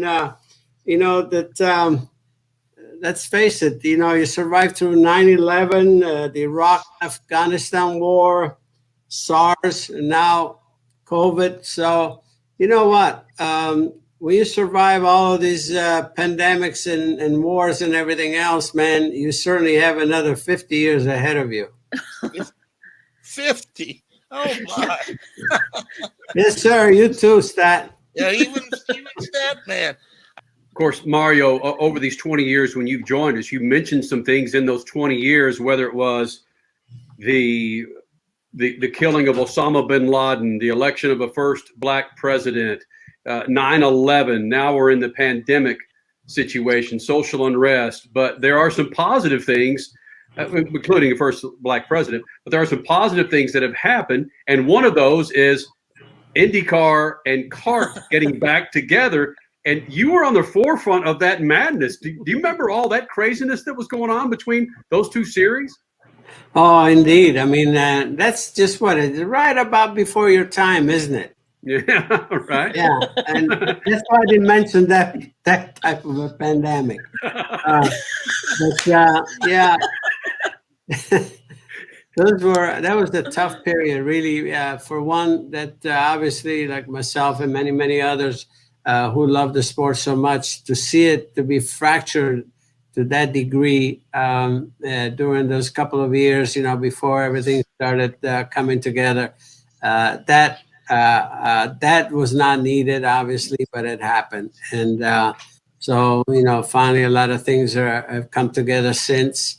Just the fact that now we have a new steward with Roger Penske, even, owning the series and Indy itself. I think that's a bright spot.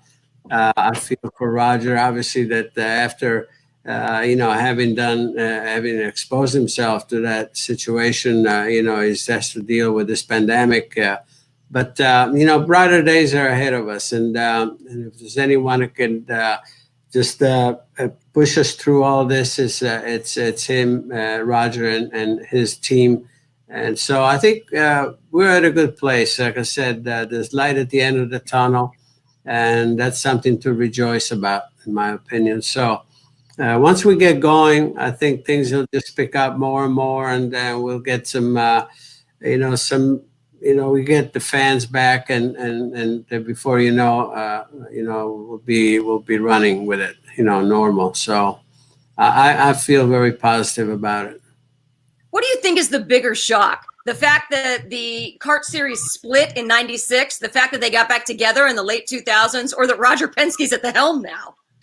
I think, everyone has got a little bit of shock factor, but the positive shock was Roger making this move. I thought that was the best Christmas present for all of us. I was one of the first ones that at least he told me that he called the morning before he was going to make the official announcement, and I celebrated that day. I thought that that was a really positive move. Is there a chance, if he called you again, that maybe you would step up and join him in the running and the operation of open wheel racing in America?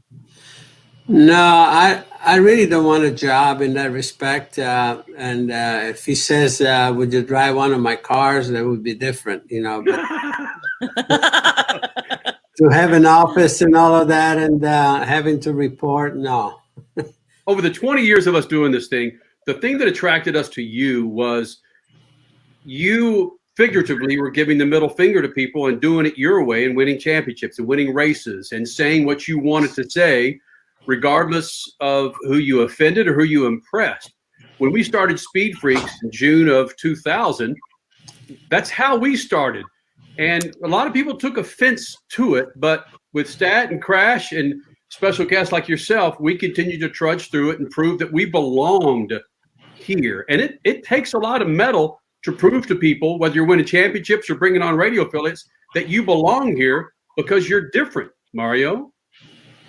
Well, I mean, I've been known to have a big mouth, obviously, like you said, because I speak my mind, and especially on things that I really believe in. And so, when we're talking about the racing world as I know it, we're talking about so many careers. There's so much that can be gained or lost, to be lost, by doing the wrong things. And so anytime that I feel that something in my own, mind is going wrong, I'll just speak my piece, and so that's why I was not very popular during the split, with the kart and the IRL, but at the same time, I think what happened after that bears the fact that it was the wrong thing to do. How did things come back together then? Because, like you said, you were obviously on the kart side and helping Newman Haas Racing and seeing things from that angle. But I didn't realize that you became unpopular, so to speak. That's kind of shocking to me, even if you did speak your mind. So what was it then that led your son, Michael, his team back, and therefore you as well? Well, I think the things started going forward when they became one. When they stopped trying to live the same. In other words, when you have both series pulling for the same thing, kart had all the good races except that they didn't have Indy. The IRL had Indy and nothing else, and so either side had either side only had 50%, if you will. And it wasn't until that the reason prevailed and the whole thing became one that we started going in the right direction, and that's what it took. But meanwhile, a lot of damage was done, and so you couldn't just pick up from there and say, okay, everything is back together. And because I think from that standpoint, NASCAR always, that they made a big leap forward by, Tony giving them the Indianapolis, brought them to mainstream immediately, and they took advantage of it. I mean, kudos to them.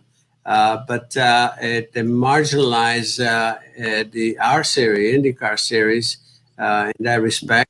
And as you can see, the way the crowds were and so on and so forth. So again, we pay the price, and slowly, I think a lot of things are coming back.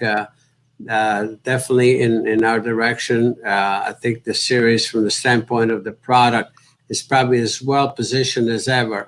The talent that's there today is, to me, second to none, right down the field. When you look at the veterans are still young enough, the champions are still young enough to be there for a long time. And then you have some young talents that represent the strong future. So, and that's everything, So again, it's just a matter of now just getting to racing, and again, we have the right person, the right group. We know with Roger and his team. Tell us the first time you met AJ. That must have been. Oh gosh, first time probably was ready to tear my head off. I think we got together at Phoenix, and I'm sure it was my fault, but I was scared. The only thing that I knew that I could run faster than him. Other than that, yeah, AJ and I had a few moments, but mostly good. But it was great. Now we're good buddies right now.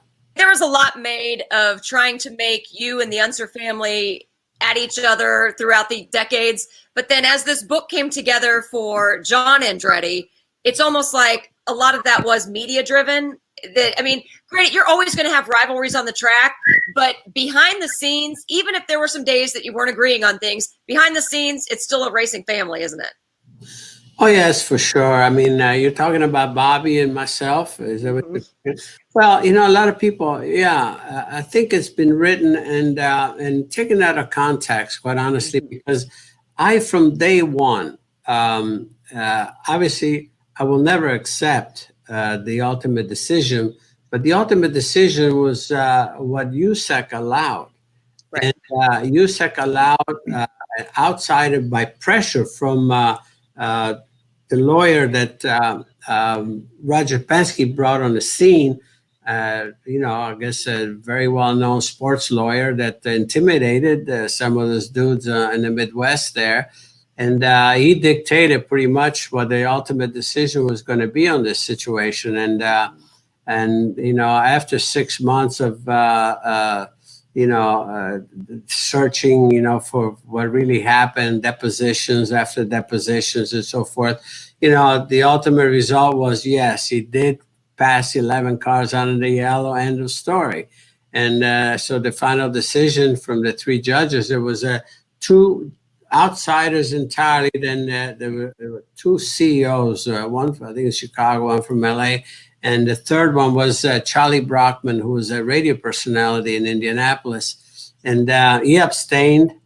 And the other two made a decision that under these circumstances, the penalty was too severe, so they fined him $40,000 and gave him the race back 6 months later. Well, the following year at the drivers' meeting, I confronted Tom Binford, who was, a race director. And after the meeting, I said, Tom, are the rules the same this year as last year? He said, yep. I said, so hypothetically, if today I pass 11 cars under the yellow and cross the finish line first, is the fine still $40,000? Oh, no. Oh, he says, well, Mario says, that's not my fault. He said, obviously, he's the one that penalized them.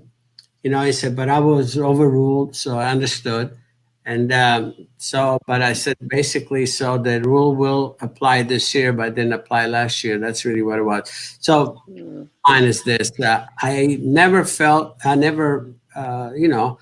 held that against Roger or Bobby because they did whatever they had to do, to do it. I held it against USEC, and I will forever.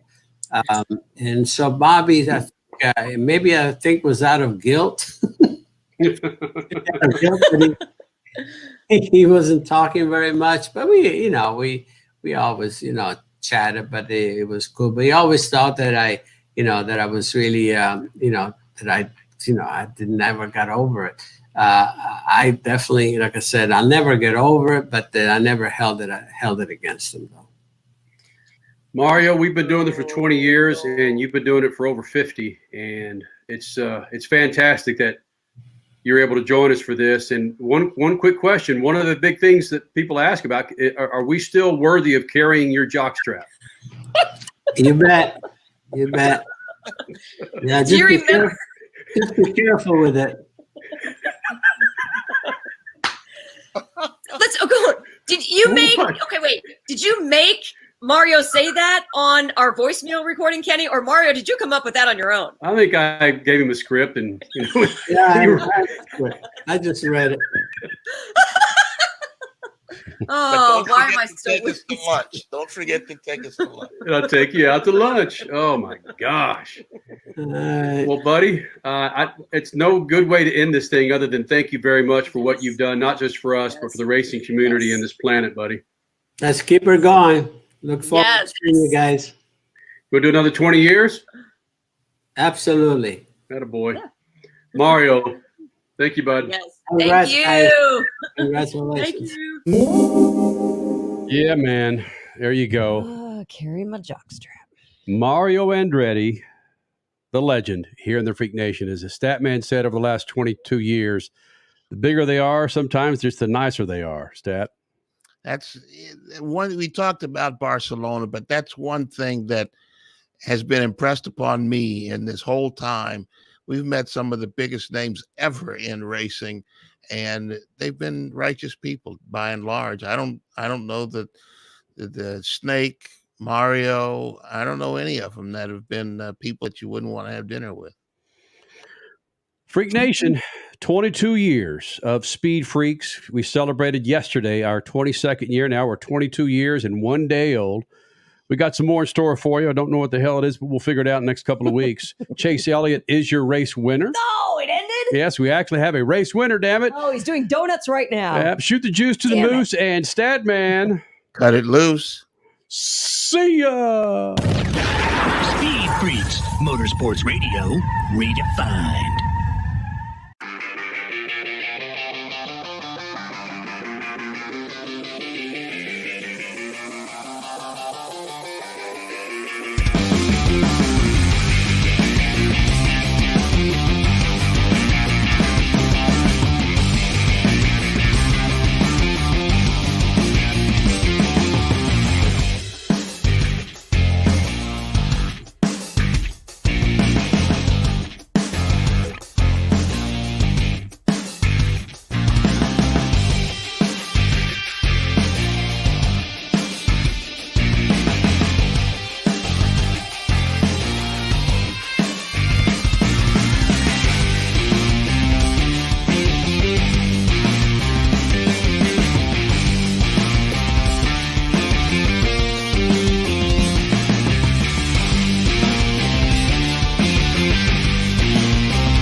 You're listening to Speed Freaks Motorsports Radio Redefined.